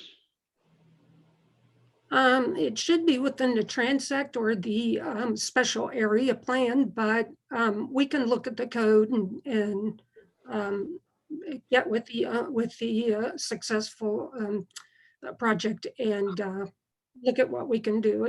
It may be able to come from outside special area plan. Thank you. My last question is to the city attorney. What requirements and what questions that you might have for the agreement with either applicant? That's a question that I would probably leave up to Mr. Trask, as he would be the one assisting with the negotiation and the drafting of any type of development agreement or the contract. I can state in general terms, we would be looking to make sure that it's in compliant with the Florida statutes and with, as you mentioned before, with Tarpon Springs redevelopment plan. As long as it fits within that and the terms are compliant with the comprehensive plan and ordinances, or there have been negotiations to amend the provisions there too, we wouldn't be looking for anything specific. Thank you. To my fellow commissioners, I'd like to express my my desire that I think the application for the dynamic holding, it fits the what we've been looking for years. It kind of covers the mission that we had to have a mixed uses, to have retail on the first floor and residential on the second or third floor. So my favor is to go with that. Of course, that's the next item that we're going to be ranking this application. So with that, I'd like to go to Vice Mayor Carr. Thanks, Mayor. Again, I just want to express a big thank you to both of the applicants tonight. Both designs and both models are very creative, and I think very was needed in the area. I do want to say Orange Cycle is by far the best ice cream in Tampa Bay, and I think they're a great asset to our downtown Tarpon Springs. And I have spent a lot of money there and hope to continue to spend a lot of money there. And then Replay Museum is a great asset as well to Tarpon Springs. But overall, looking at the residential component, I think that's what sets the Denami application apart. I do want to point out to the board as well, Mr. Kukulakis has some property off Ring and Orange Street that he went through the application process on. And I believe they held off actually developing that property because there's no comps in the area to actually show the demand for the pricing that they were looking for rent. So this could be a catalyst, this project, if approved tonight from a residential standpoint, to other projects around Tarpon Springs for a mixed use or more residential areas in downtown Tarpon Springs. So I think there's an opportunity here to help, that this could be a spark in an area that could use some additional new development from a residential standpoint across downtown, stretching from really Martin Luther King down Safford up to Live Oak in that whole corridor. So again, I think both applications did a great job in the design aspect and really their concepts that came down behind it. But at the end of the day, I think Penny Tree is, I would say there would be number two. But I would show my support for Denami right now. Thank you. Commissioner Terrapini. You're on mute, Townsend. Sorry, guys, getting bad about that. Phone's ringing here, so I'm trying not to let you hear in the background. But no, I don't have too much to add, Mayor. I just again want to reiterate my thanks to both applicants, staff, and this board in general. Hopefully tonight we'll select an applicant and we'll actually see this project come to fruition. But again, just wanted to give my thanks, and I do think that I mean, I can save it for the ranking of the applicants, but I think that Denami Holdings is my preference given the everything that we've discussed tonight. Most importantly noted would be the residential component and the economic benefits associated with that. Thank you. Thank you. Commissioner Donovan. Yeah, thank you, Mayor. I definitely want to just acknowledge Denami Holdings and Penny Tree Capital for both representing locals trying to improve their community. So big thanks to Mr. Cheney and Mr. Mavromatis for their interest and potential investment in this project. Overall, though, I believe that the Denami Holdings proposal is just more congruent with our written city vision in the area simply because of the residential aspect. So I know we'll discuss the rankings next, but I would give the edge to Denami. Thank you. Commissioner Tikiotis.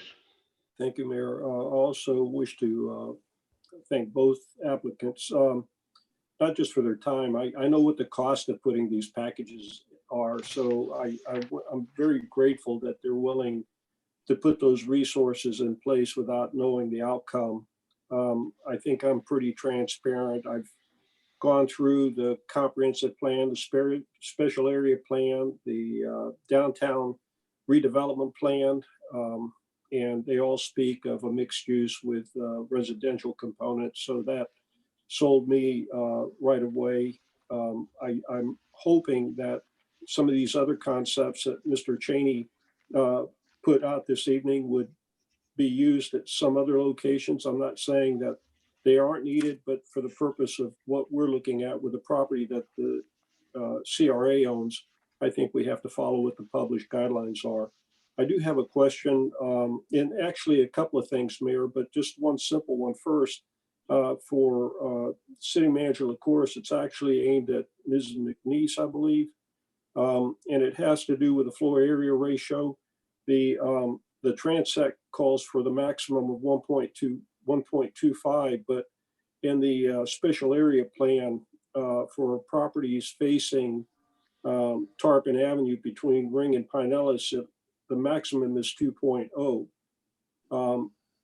I just want to clarify that it's my understanding that the special area plan trumps the transect. Is that correct? Mm-hmm. That's correct. Yes. Can you hear me? Go ahead, Commissioner Mr. Cruz. Tikiotis, can you hear?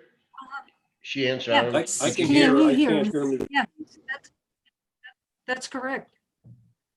Okay, so Mayor, just to clarify, the maximum floor area ratio is 2.0, not 1.25. That's for the purpose of negotiation. Secondly, I want to point out something that is really important. The city manager and I have discussed this, and I think there's going to be some additional discussion that we're going to need to do. The demolition occurred on this building in June of 2008. And the former city manager, Pasovac, had put in a city manager policy of not allowing credits if a property has remained vacant for more than 10 years. And the last RFP that we looked at for these two properties were in March of 2018, which was 3 months shy of the deadline, which would have been June of 2018. So it's not just about this property, but it's also just to level the playing field for all businesses and residents who want to do redevelopment and infill projects. I really think we need to have a city commission policy on this. Mr. Elliott, who was our city attorney some number of years ago, and also Mr. Hubbard, were well versed in this matter as far as impact fee credits. And I think we need to kind of go back and see what an appropriate timeline is, not something arbitrary like 10 years. So that's the one thing that I think we need to do as part of this process to pin it down for the purpose of negotiating this property, because I know in the Denami package, they had requested $65,000 in impact fee credits, which I believe was the amount of impact fees that would be would have been paid by the Lewis Hardware if they had been built today. But there's going to be a larger project, so there's going to be a net difference in that. But nevertheless, they're going to be looking at least 65,000, whatever the impact fees are, to be reduced by 65,000 because that building had been there before. However, again, under the city manager, former city manager's guidelines, it's past the 10-year limit that she had invoked. So we need to address that. Secondly, as between the two applicants, there's some, Mr. Trask memorandum is fine, and I appreciate him doing that. His first paragraph is fine as far as ranking the applications. I want to talk about that a little bit. I'm not for ranking anything. I'd like to pick one application and negotiate with that application, with that applicant. And if that negotiation fails, we come back rather than authorizing the city manager to move from one to the other. I don't know if that's what his thoughts were. I suspect obviously he's going to do whatever the commission wants, but I want some clear direction to be given with regard to the negotiations. Secondly, at some point, and it's the city manager's, city attorney's memorandum is not real clear on this. There's this business of negotiating, coming back to the commission with a recommendation, with a as far as what the project would be, with the details of it. Then there would be a development order, and then there would be some process that the applicant would go through with the planning and zoning, the historic preservation board, and of course the TRC. And then plans would be submitted, approved, and then there would be a groundbreaking, and then some construction, and then there would be a lease purchase agreement signed, I think, at some stage of construction. I think we need to actually formalize that process so there's no misunderstanding between whoever the applicant is and the city, especially me with other commissioners. I don't want that problem, and I think we need to be very clear about that. Lastly, Mrs. Cole is the identified herself as a lead negotiator. She's an attorney, and I strongly, if we go with the Denami proposal, I strongly recommend that we have Mr. Trask doing the negotiation. I'm not sure how the rest of the board feels. I've always wanted to go attorney to attorney rather than attorney to city manager. I think the way Mr. Trask has structured the process in his memorandum, he is looking at the legal and planning as support to the city manager. So it's something that I'd like to discuss as well, at least hear your thoughts on, and then we can go from there. Thank you, Mayor. Thank you. Thank you very much. Okay, and next item on the agenda is number 5, ranking the applications. Well, we only have two. We have 1 and 2, so I'll go first. My first choice will be Dynamic Holdings. And then the second will be Penny Tree Capital.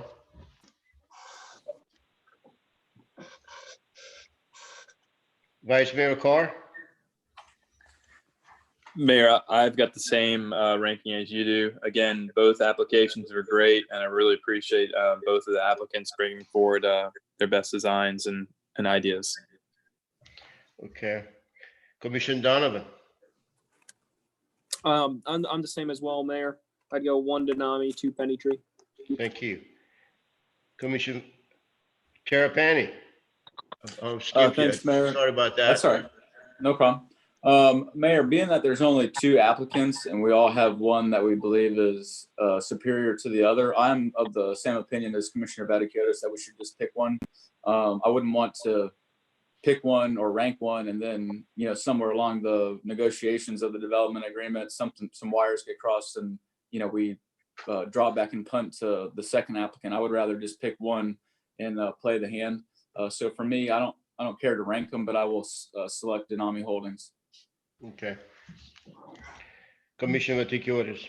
Denami Holdings, Mayor, and again, I think ranking them is a mistake. I think we need to pick one with a very clear understanding that that's who we're going to negotiate with. And if there's a bump in the road, I don't want anybody to think that there's someone waiting to take over. I think we need to get over that bump and come to closure on this thing. Thank you. I understand your concern, but the next item is to direct the city manager or a city attorney, whatever we decide, and then we make a motion. Right on the motion, we can say that I'm just talking right now, if we're going to have whoever we select, then if negotiations fails, they'll have to come back to the Board of Commissions anyway. So the next item on the agenda is to direct the city manager to negotiate the agreement. And I will entertain a motion, and of course, we'll have a discussion at the same time.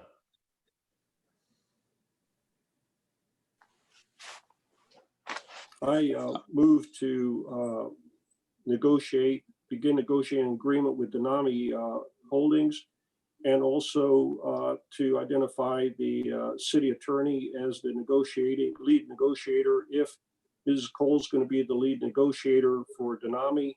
Elsewise, it would be the city manager if the negotiator is going to be one of the principals of Denami other than an attorney.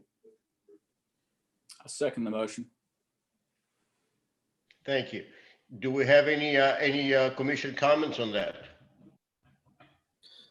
Yeah, Mayor, I do. I just want to ask Mr. City Manager, is this type of process kind of usual to what you would see as far as negotiations go? Would you feel comfortable having Mr. Trask in that role as opposed to yourself, or do you feel comfortable with you moving forward with them? It's always been, as long as I've been, standard operating procedure that if attorneys are involved, then we bring in our attorney too. So what Mr. Vaticiotis says is right along the lines of what we've always done. I like to tangle with Ms. Cole. We've done it before and stuff, but on a negotiation or something like this, you should never go attorney on non-attorney. So that would be standard of how we'd operate for Mr. Cole, Mr. Trask to take the lead with Mrs. Cole and me be involved also, but that would be standard. That's what I figured. And this is for staff in general, or possibly our city attorney tonight. Did Mr. Trask specifically want us to rank them, or is that just kind of like some language in the letter that was put in there? Mr. Trask was asked to set forth a procedure in order to hear these unsolicited bids. And that was the procedure that it was kind of set forth by our office for your determination. If you all choose not to rank them and instead choose to select one, and then if that negotiation fails, have it come back before the board, that's perfectly fine. But that was the procedure that Mr. Trask set forth for the commission to select if they would like to proceed on. Okay. Yeah. Well, I think the motion was very clear. Commissioner Matiquiones, would you please repeat the motion to make sure it's understood to everyone? Mayor, I move for the city, for the CRA to negotiate with Denami Holdings and to negotiate with Denami Holdings for an agreement. And if Mrs. Cole is representing Denami as the lead negotiator, then negotiations would be with the city attorney. Else, if the negotiation is with one of the Denami principals, then it would be with the city manager. And that's it right there as far as the motion. Would you include that if the negotiations if we do not have an agreement, it will come back to the BOC?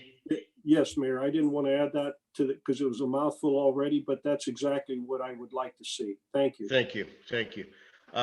We had a second. I'll second it again, Mayor. You second it again? Thank you. Yeah. If we do do we have any other comment?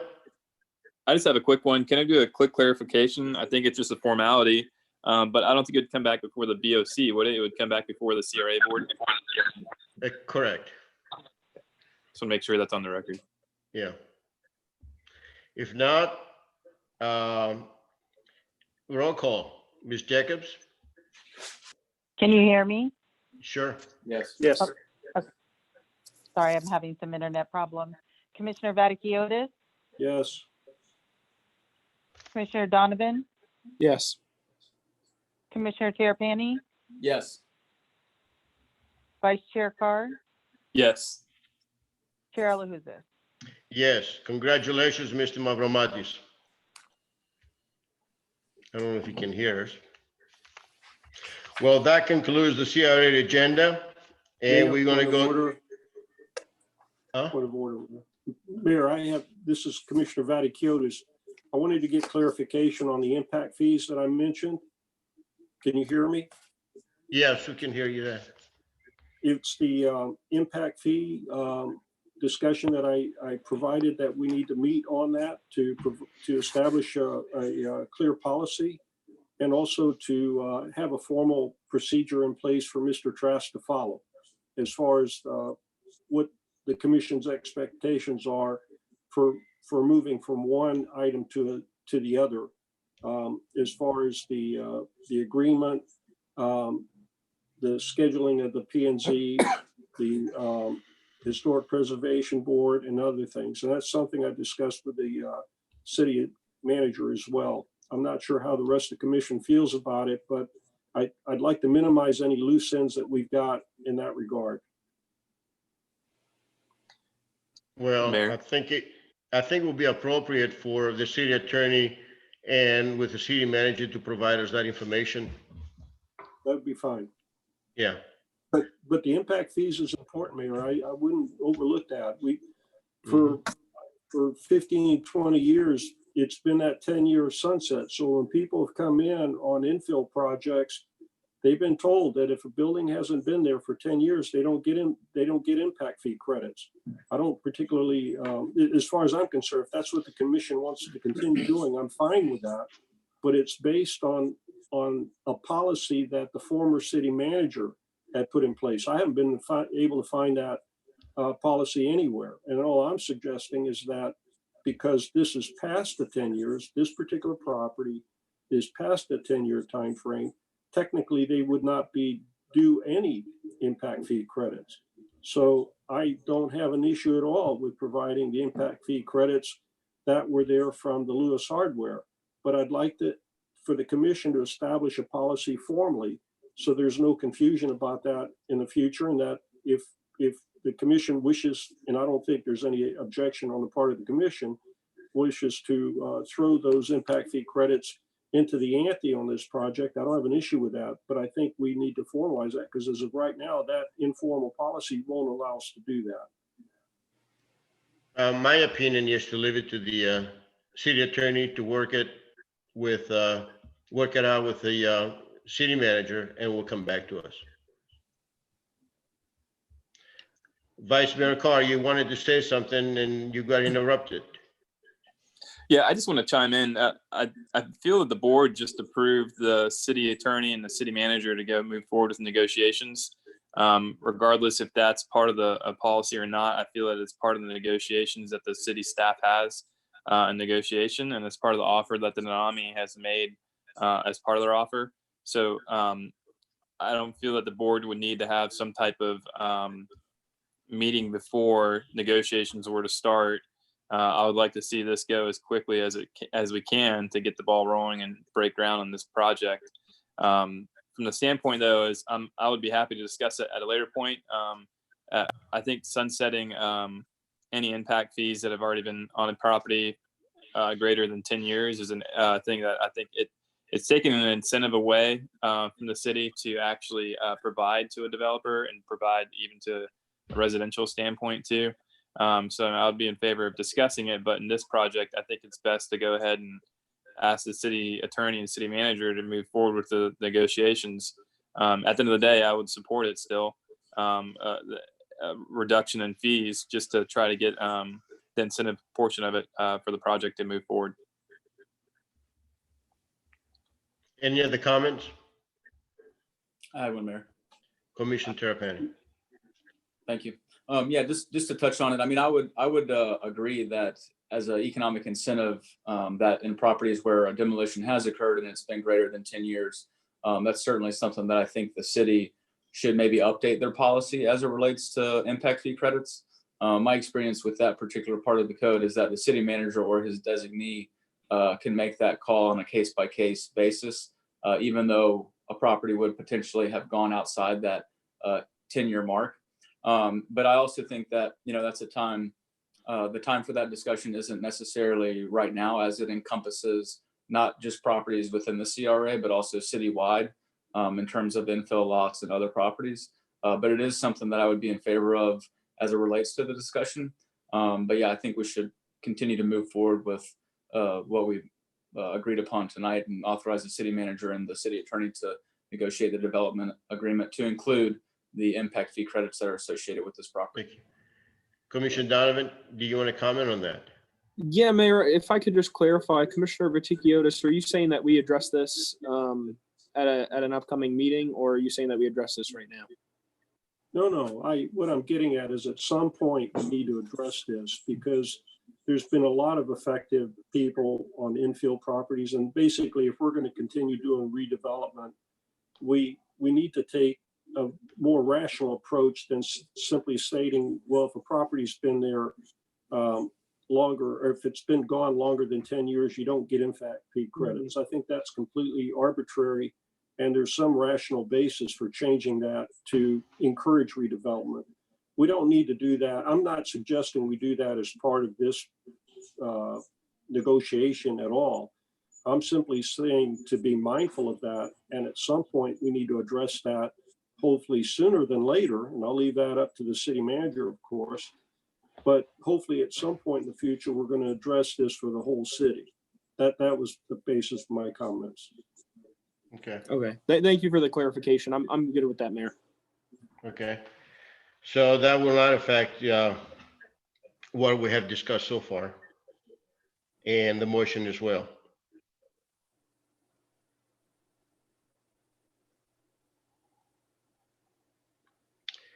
Well, that concludes the CRA agenda.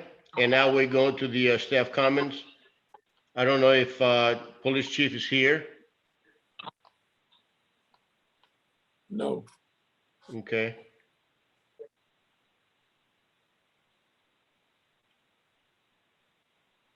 Our city attorney, do you have any comments for us? I have no comments. And thank you for serving with us tonight. Always a pleasure. City Clerk, Ms. Jacobs. I have no comment. City Manager, Mr. Licouris. No comments. Thank you. Vice Mayor Carr. Yeah, thanks, Mayor. I just want to say thanks to the staff for working with the applicants on the presentations tonight.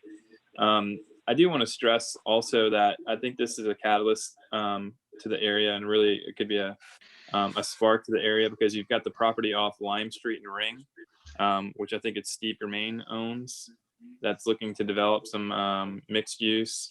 Mr. Kukulakis, which I referenced earlier, and then also Mr. Koulianis, who's a CPA on the corner of Orange Street and Safford, has the properties as well, which is the Sponge House that we discussed. And these are all properties that are vacant that are also looking, I think, to do some development on. So I think this is a good start from the CRA to see a continual growth in the area. And I just want to say great job to the rest of the board members, and thank you for your dedication to the city. Thank you. Commissioner Terrapini? No additional comments, Mayor. Thank you. Commissioner Donovan? Yeah, thank you, Mayor. I just want to thank Mr. Cheney and Mr. Mavromatis again for their proposals, as well as thanking the board and staff for continuing our hot streak of Tuesday night meetings. I appreciate everybody's work. Commissioner Vaticiotis?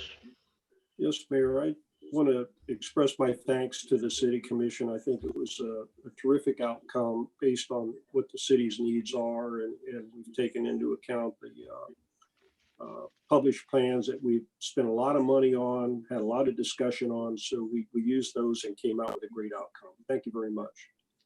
Thank you. I also like to thank everyone involved for setting up this video conference tonight. It was very, very productive, very professional. And also would like to take a moment to acknowledge this week, May 3rd through May 9th, as Municipal Clerks Week. And I'd like to recognize for our city clerk and our deputy city clerk and all the staff for their hard work and dedication to us, to the BOC, and to the people of Tarpon Springs. Also, it's also this week is the Economic Development Week, and I'd like to recognize Karen Lemons for her hard work and accomplishments in development, in economic development in Tarpon Springs. Thanking Karen for everything you do for the city of Tarpon Springs. With that, concludes our CRA meeting, and it's adjourned at 8:29 p.m. Thank you, everybody, and good night. Thank you, guys. Good night.